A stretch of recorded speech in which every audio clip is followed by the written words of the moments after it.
Hey everybody, welcome back to our channel and thanks for tuning in to another Cassidy the Cardslinger card comparison video.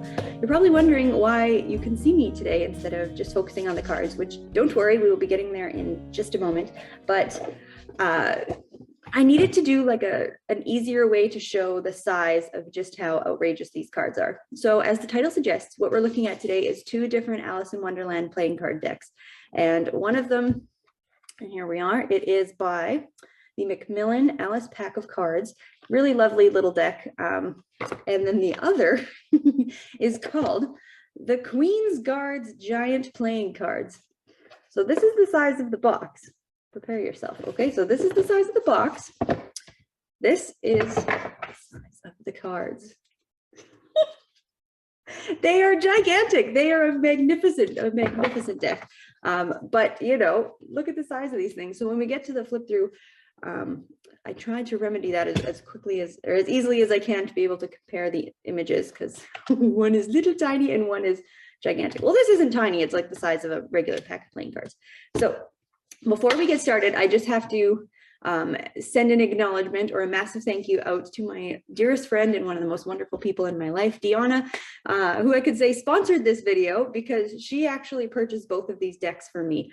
She got me the giant pack of playing cards in the spring, which we used a lot over the summer. And then on Sunday, this is a very cute story, she sends me a picture of this deck and she says, "Hey, do you have these cards?" And I text her back, "No, I don't. I've never seen them." And she replies, "No, you do." These are the kind of people you need in your life. So thank you, Dee, for getting me both of these decks because I love them dearly. So yeah, we're gonna do a flip through and I'll show you all of the cards, but just very quickly. So this is a little bit smaller pack and it has, you know, various little different sorts of images in it. We've got colored.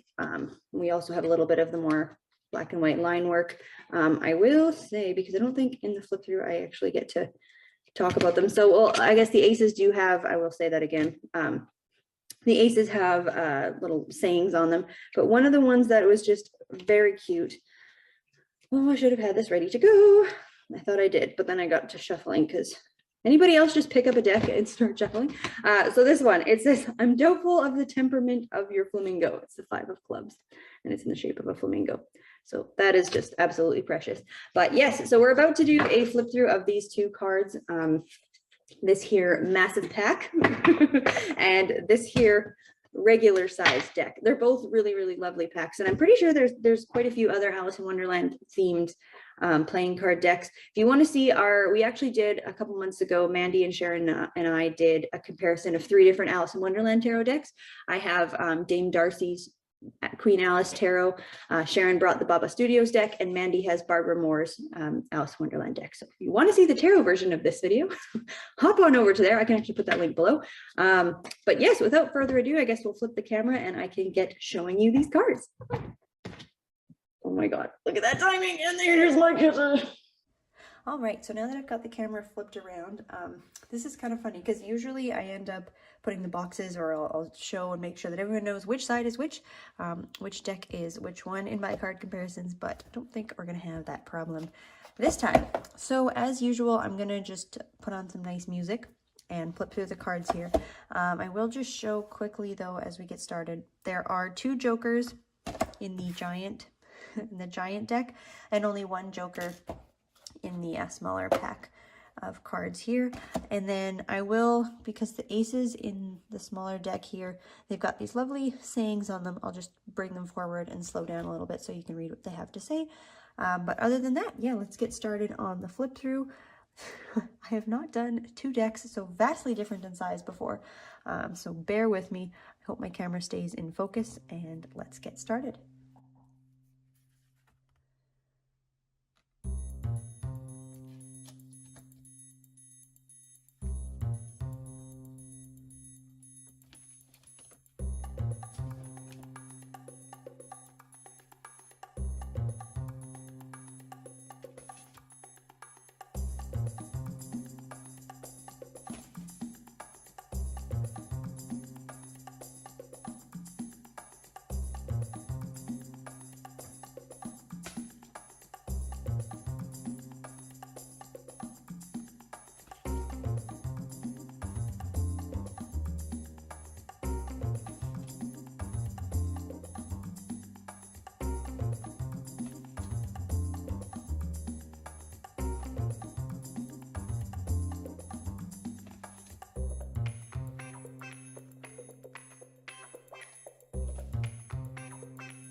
great. So, I mean, it doesn't take as long to flip through a playing card pack as it does a deck of tarot cards. But I hope that this has been enjoyable. Let's talk about a few of the cards. So, I mean, even just a couple of the ones we just saw there. Our King of Hearts, I like that. As we went through, you probably saw in some cases they actually chose similar or the same kind of images. So, of course, the King of Hearts is the King of Hearts. Lovely. I like what they did here in both of them, the Two of Hearts, how we have a flamingo here in each of them. Also, our Queen of Hearts, again, where we have the literal same image, which is really lovely. And I hadn't actually noticed this until I did this flip through, was here the Seven of Spades little guy. They're painting the roses red. So that was very cool. We had the Jack of Hearts in this deck. I saw that image come up. I thought he was a king. It is a slow process, yeah, flipping through these massive cards. So here we go.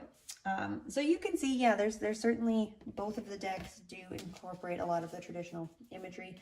One thing I really liked how they did in this little pack here is that they did do a mixture of sort of the more colorful illustrated images, as well as, I love the aces, the cute little sayings that they put on there. But then they did as well keep some of the more, I guess, traditional line work, black and white style images. So those are really cool. So Three of Spades, she was a queen, I think, in here. I do apologize. There we go. Yeah, so our Queen of Diamonds and the same image with the Three of Spades. So yeah, I mean, this larger deck I have used actually quite a bit for games, just playing different card games. It's a really good time. Like, just imagine sitting outside in the summer on a picnic blanket, shoveling these gigantic cards and playing card games. It's a blast. And this little deck I actually just got this past week, which inspired me to do this video here today.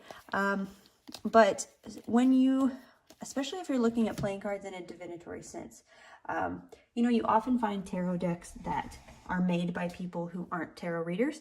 They are just artists making a tarot deck. It is very uncommon to find a playing card deck that is illustrated by someone who reads playing cards, because that's also kind of not the point, right? Is to just use a regular old standard pack of playing cards. They read beautifully, so it's not really like there's much that needs to be done to the cards, although there are some really nice packs that have really beautifully illustrated like court cards and stuff.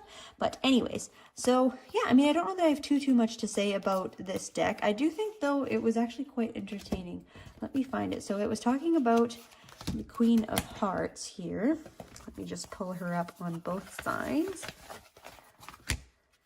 Yeah, so this is all really quite divine timing here with this deck. So if you read playing cards, or I guess it really does depend which school or which kind of tradition of study that you've looked at. But a lot of times the Queen of Hearts is depicted as, you know, if you're familiar with tarot as well, something more along the lines of the Queen of Cups energy, the Empress energy, the loving, sweet, caring, nurturing, all that sort of thing, which is lovely. But, you know, always read with the deck you have. And I'm kind of here sitting looking at this Queen of Hearts, and I'm like, okay, if we're talking Alice in Wonderland, Queen of Hearts, she's kind of more in the realm of, I guess, more the traditional Queen of Spades.